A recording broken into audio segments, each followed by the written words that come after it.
Absolutely, absolutely. But here we go, setting up into this round 5 action. Elena McFairtridge versus Aidan Fife. And here we go. Already we got the coconut guy out and about. And on the other side, we see that Talonflame and the Tyranitar popping in here. So this is most likely going to pop straight into some support moves from the Talonflame, and Tyranitar has to be careful here because there is a low kick on deck from this King Gambit. Just look at this alone executor, how happy this guy is just to be picked on the team. He's not the last pick, and he's here ready to play and showed up to the game of dodgeball. They're just trying to do his life. He's living his best life. Nah, that center face is the one who's living it up, my guy. all three of them are just happy to be here, you know? Like, even that one that's like on the end is just kind of sitting early texturally dodged the Will-O-Wisp. Oh, looks like we're dodging everything today. Wow, huge value in this first turn. Now we get to do whatever we want. Ironhead for massive damage. Do we see a trick room? And there it is. That is awful. Awful turn 1 here for Elena with the, oh man, that's so tough. No. Missing both moves. That Will-O-Wisp so pivotal too, because it would have just negated like half of that attack on King Gambit. Yeah, and Tyranitar now with less than about a quarter of its HP remaining. Almost exactly. And Talonflame no longer having access to that Gale Wings, but it was probably the right idea because Elena most likely knew that that trigger was going to be coming out, but not a lot you can do now. Dragon Pulse can do a decent amount of chunk damage into that Talonflame, and that Ironhead is going to clean up Tyranitar. Yo, and the ON, a little bit of extra damage from the critical hit did more than it needed. Going for dual wing B, finally getting something on, but still not being able to take out this Executor, and is just going to eat that Citrus Berry. Nice, and now if Torkoal does come in, we do guarantee our recovery of that berry with the Harvest ability, which is quite amazing for how long this Pokemon can last on the field.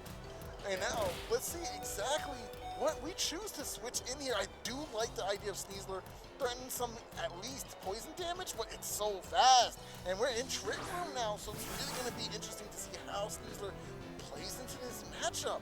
Yeah, so my real thoughts here would be most likely either trying to swing super hard to get this Executor off, or swapping in directly now to proc that Psychic Seed for Sneasler. I think there's about 2 turns left of Trick Room, but both Pokemon on the field have a really hard time knocking out Sneasler. Sneasler's resisting Grass move, both of the Dark and the low kick. Kauto Queeve is going to take out another critical hit there. I really like that Protect there from this Executor as well. Very huge. It's going to deflect. Oh, it doesn't affect. Maybe they expected a switch here. That's hard call. It was a hard call. It was a hard call out on the Terastallization into the Fairy type, which unfortunately is not going to be enough over here. Indeed, coming out and setting on that Psychic Terrain. Once the Trick Room ends, though, this could be a very solid position for Elena over here. I could see possibly a double Protect turn coming in here for Elena just to try and stall out some time from this Trick Room. But you're on your last legs. 2 Pokemon knocked out so quickly, and now you still have a whole team. We don't even know what the 2 ones in the back are. Exactly, but right now you saw Elena hard commit now. Procted that Terra Fighting Terra Blast. Dire Claw doubled into it in case of the Terastallization on that end. But you have to wonder, if that happens, is this indeed going down? If the Terry Fair happens, is this indeed going down with no value to its name at all? Because it did take chip damage from the Sandstorm. That's true. I mean, this is a tough call. It's still a lot to ask for Indeedee. Even though we do see the Terastallization here into the fighting typing, which is really interesting. Not often do you see a fighting typing on Terastallization as choice. There goes the Dragon Pulse into Sneasler. It does take it pretty well, but what's going to be the backup? Kauto Queeve into, changing into the fighting typing here was the right call, because now we were able to resist that. Get back with the Terra Blast as well into the King Gambit goes down. that quad damage is going to be too much for King Gambit to overcome, even with that Assault Vest. And then the Dire Claw's going to come out and take out Alolan Executor. Down he goes. And now we're back at an even 2. And I believe Trick Room is ending. But no, I think we have at least one more turn to Trick Room, but that means what's coming in here is going to be 2 pretty good Pokemon to have in that kind of setting. Here comes Charlie. Yeah, Charlie the... Oh, Charizard. That's really... It's such a cool Charizard. I love Charizard Shiny, man. Yeah, Charizard Shiny. It's so sick. It just looks so fantastic. But there's the drought. Looks like you were right. There is one last turn of Trick Room, but if I remember correctly, both these Pokemon have Protect, so it is going to be the double into here. Yes. Now it's going to be important. How do we utilize this turn outside of our opponents using double Protect? I don't think there's really much you can do unless you happen to have the setup move on your Charizard, which unfortunately they don't have. And Torkoal does have Helping Hand, but that is not going to really accomplish much of anything here either. Yeah, but you also should keep a little look at Charizard's held item. That is a choice scarf on here, and if I remember correctly, I don't believe that Sneasler has procted the white herb, or sorry, no, the Sneasler is Psychic Seed, so it is procted, so it has to hit into the Charizard. Win condition is to hope. A miss? A miss on the Heat Wave is to hope Dire Claw either paralyzes or sleeps or some sort of status. You think the Sneasler is faster than the Choice Scarf? Double speed Sneasler makes sense. Probably. Yep. Because I think Charizard's base max speed is like 167 versus Sneasler at 189. Double that, so yeah. We're gonna find out for sure right now. Here we go. The Terrestrialization for Terrestrialization. Charizard. Huge call out into the Fire typing. It's gonna be a pure Fire typing now, but that means Heat Wave is gonna do insane amounts of damage with that Sunlight as well. But it has to not get paralyzed. Here it goes. And it got sleep! Oh no! What an answer! But hey, wait, that still leaves us with Torkoal with a lot of HP. If that Pokemon expanding force, okay, that's gonna be a good one. That's a lot of damage. Torkoal will not do anything. It has to go for something like Heat Wave itself. It's gonna give me, oh no, but it only has flamethrowers. You can only choose to knock out one Pokemon, even if that. There goes that one down, and it's a Sneasler. So tragic. The sleep was the win condition, and it got it. The gamble has paid off. 7-7-7. And Elena's going to go up 1-0 in this game.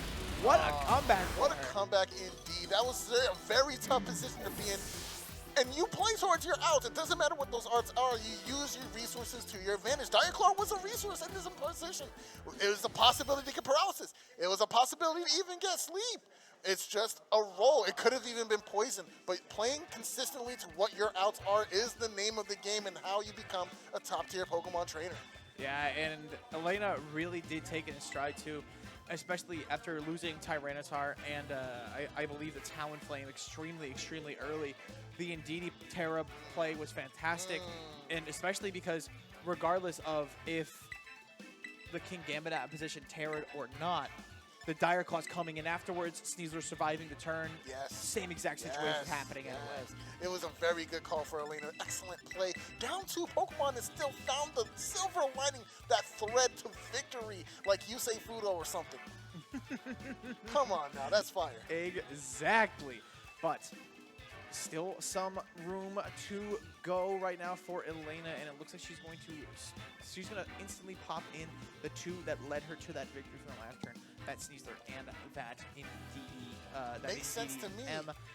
The sash on it is also super frustrating because you can't fake it out to get to break it. You can't really use your priority moves to break it, and especially the psychic typing, which defensively isn't great, always goes first on King Gambit because you can't sucker punch in Psychic Terrain, can you? I do gotta say, Aidan played masterfully. It was the right positioning for him.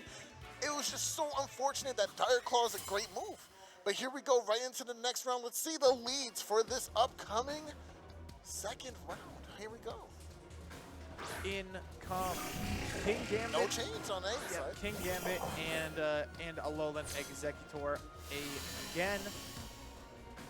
I mean, I definitely wouldn't say that keeping the same lead, I don't think is the wrong choice here, because you most likely are going to, at this turn. Honestly, this is a really rough position to be in. Actually, this lead actually might not have been fantastic, because you have to terrestrialize here. Yeah, you also want to click Dire Claw so badly into this Executor because you want to prevent Trick Room from coming into hit play. it so But it could just go for bad. Protect, and you might just see something come out from the King Gambit here. But I'm not sure if you're too worried about that, especially, I don't know. And then you also terrestrialize the not Psychic Pokemon, so that Kowtow Cleave can cleave through And here this comes the Indeedee. terrestrialization. It most likely is going to go on to the King Gambit. Yep, and from Dark and Steel into the Fairy typing, so no longer can get hit by that quad damage Terra Blast, but did not get procced. There's a Dire Claw that takes it down to about. Wow. Oh, the paralysis. I mean, it might not matter. Only 25%. Don't think it mattered anyway, but there's the Citrus Berry. Get it a little bit higher, only to go down even further, because Expanding Force is coming out now. Oh. Not a lot of damage onto King Gambit actually here. The Fairy Terra is letting it stay for a while. The Kowtow Cleave coming out, and it's gonna proc that Focus Sash. Now, I imagine we need a way to deal with this Sneasler. It's just way too fast. It's running rampant, and it's going to be clicking Dire Claw again, especially into that King Gambit slot that is now Fairy typing. Yeah, not to mention you've also lost your Trick Room Setter, so that unburdened Procted Sneasler is going first in almost every single instance here. Speed control is the name of the game, and if you don't got the speed, you're gonna get off the lane. That's it, right? Exactly. If you're not going over the speed limit in Massachusetts, you're getting run off the road. Especially when they don't use blinkers, bro. Hold on. Yup, Okay. there it is. But the Torkoal is going to come in here, so you're most likely going to be seeing a Heat Wave in a second. But there's the Dire Claw, does a good amount of damage. And It's it does poison this time. If this Heat Wave hits, it's gonna be massive. That is a good amount of damage incoming. The Sneasler surviving it. Wow, surviving despite the solar power. Well, it's not terrestrialized, and the poison is gonna go ahead and take more damage from you too. And unfortunately is the case there. Especially because Sneasler does get the special defense boost from the Psychic Seed proc. Oh yeah. And Sneasler's special defense is actually not something to scoff at. Yeah, it's actually like a pretty decently good bulk for being a, in quotes, really frail Pokemon. Oh, I love the placement of this Electabuzz right now. That fake out is looking extra deadly, but you can't click it. Don't forget, because we do still have the Psychic Rain in place, so we can't actually go for that priority move. But going for the double protect to protect our Pokemon from that Soy Scarf, from anything wild, let him fall to the poison. Allow yourself that time, that grace, and then now we have a 3v1 situation. Absolutely, and this Torkoal, unfortunately, is in a Really bad really bad spot. He may be a turtle, but right now he's a sitting duck. Let's be real. I know they're wishing they had Heat Wave instead of that Flamethrower right now. There goes Charlie. Down goes Charizard. Oh no, Charlie. Yeah, the solar power is just a built-in life orb. But unfortunately, not a great position for that to especially, honestly, getting poisoned in that situation might have been the worst case scenario. Oh, I said 3v1 earlier. I forgot that we still have the King Gambit in Gambit the is back. still around. So, okay, we have some situation that we can play around with here now that King Gambit is back in play. There's, of course, Sucker Punch that can deal a ton of damage into the Sneasler. And we already did see the Protect. Could go for a double Protect just to whip it out and bait out a Sucker Punch or two, play the long game. But it is threatening that slot, though. Tyranitar coming in now, and this is going to be interesting now because the weather is no longer in control for Aidan. Super effective, still survived the hit. Kowtow Cleave going into Tyranitar, going to eat that up like a pancake. Absolutely, but then here comes the Eruption, and Tyranitar's going to eat that like breakfast again. My goodness, that's adding the sausage links to that. What a nice breakfast. Good lord. Stay away from the beans on toast, though. Oh, well, we don't. That's not us. That's not us, bro. I don't know about that one. Oh man. Those are the Galarians. It's fine. It's fine. Okay, but here comes this Electabuzz. Now, again, fake out pressure, it would be online, but unfortunately we do still have psychic terrain in play, so we're not going to be seeing that. Electro Web is a nice chip damage that you can get off here, and I guess never mind. Missed. I guess never mind. There's the knockoff. Terry actually doesn't take a ton of damage there. Is gonna lay the flamethrower in. Is just hoping for that burn, and he gets it. Gets the burn. Very nice, but I still don't think it's enough. I do think Elena is in a commanding position. Despite this burn and the little bit of chip that Electabuzz isn't suffering, it's still a Torkoal. Flamethrower is just not going to be enough to get through the gargantuan amount of HP on the opposite side. Unfortunately, this Torkoal is not running anything except fire moves, and with this Terrestrialization onto the Electabuzz, it most likely is not going to even come close to KOing anymore. With the Dragon type? The Dragon Electabuzz comes out. That's the Pokemon in Legends Arceus. That's what those things were. Like always wanting to go demon time on you. That's what they were. They had Dragon. Excellent game to both players. It just didn't quite go as planned for Aidan. It was great to see Executor though. It was fantastic to see Executor. It's like seeing an old friend, you know? An old friend. I do, the only time I've ever accepted Psy Spam was when I saw Kanto form Executor a little while ago. Only time. But that is Elena moving on to, I believe, 3-1. And we're moving into the Top end cut. games. Yeah, moving into the end top game. cut of bracket now. Yeah. Do not go anywhere, chat. There is so much Pokemon to be played. We will be right back.